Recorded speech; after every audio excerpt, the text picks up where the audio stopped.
बघू ना आता घोडं मैदान लांब नाही. विश्वजितची तर इच्छा आहे का विशाल खासदार व्हावा? विशालला तिकीट मिळाली पाहिजे. विशाल त्यांना माहीत होतं जे तिकीट गेम आहे, कारण ते तिकीट तिकडं विकलंय दुसऱ्याला, हे यांना माहीत होतं सगळ्यांना. ह्या दोघांनी ठरवून केलं होतं, विश्वजितनं आणि जयंत पाटलांनी. जयंतरावची बहीण आदेश केली, विश्वजितनं भाचा आदेश केला. कुठं आहे? काय पॉलिसी आहे तुमची सांगा ना. नमस्कार, मी मयुरी आणि आपण पाहत आहात 7 स्टार न्यूज. बघू ना आता घोडं मैदान लांब नाही. विश्वजितची तर इच्छा आहे का विशाल खासदार व्हावा?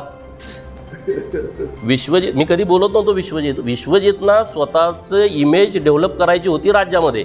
मी काँग्रेसचा एखादा कार्यकर्ता तिकीट मागतोय त्याच्या मागं कसा खंबीर उभा राहतोय असा तो इव्हेंट होता. तुम्हाला आठवतंय का? बघा, विशालला तिकीट मिळाली पाहिजे. विशाल त्यांना माहीत होतं जे तिकीट गेम आहे, कारण ते तिकीट तिकडं विकलंय दुसऱ्याला, हे यांना माहीत होतं सगळ्यांना. ह्या दोघांनी ठरवून केलं होतं, विश्वजितनं आणि जयंत पाटलांनी. परंतु विश्वजित आता लीडर आहे आणि त्यांना इमेज डेव्हलप करायची होती की अरे मी कसा उभा राहतोय. पण त्यांच्या हवा त्या दिवशी गेली की हा ऐकायलाच तयार नाही.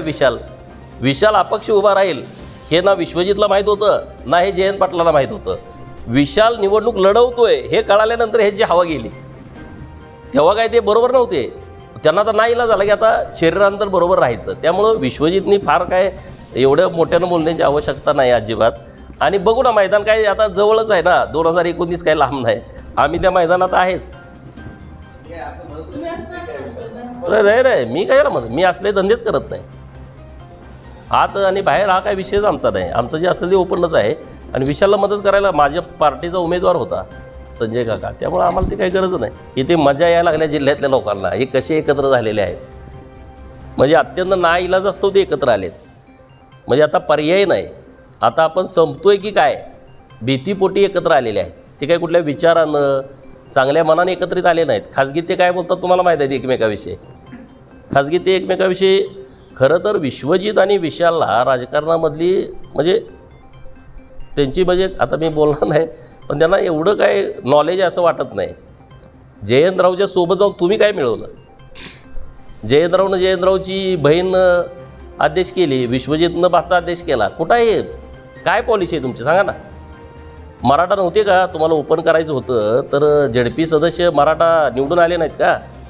गोपीचंद पडळकर मराठा समाजाच्या विरोधात आहे असं भडकवत आहे तुम्ही खाजगीत. माझ्यापर्यंत येतेच ना सगळं. बरं ठीक आहे, तुम्ही माझ्याविषयी अफवा उठवत आहे. मग गरीब मराठा सदस्य कुणी नव्हता का महिला की ज्यांना जिल्हा परिषदेचा अध्यक्ष करता आलं असतं? गरीब एखादा मराठा समाजाचा झेडपी सदस्य नव्हता का ज्याला उपाध्यक्ष करता आला असतं? काय तुम्ही केले नवीन? त्यामुळे हे सगळे भीतीपोटी एकत्रित आलेले आहेत. आता आपण वाचणारच नाही, पण ते कसं जरी झालं तर ते वाचणारच नाहीत. आता सदाभाऊ इतके मागं लागले हात धुवून, आठवड्यातून 2 वेळा ते मुंबईला जात आहेत जिल्हा बँकेच्या संदर्भात. आता ते भाऊ बोलतील व्यवस्थित.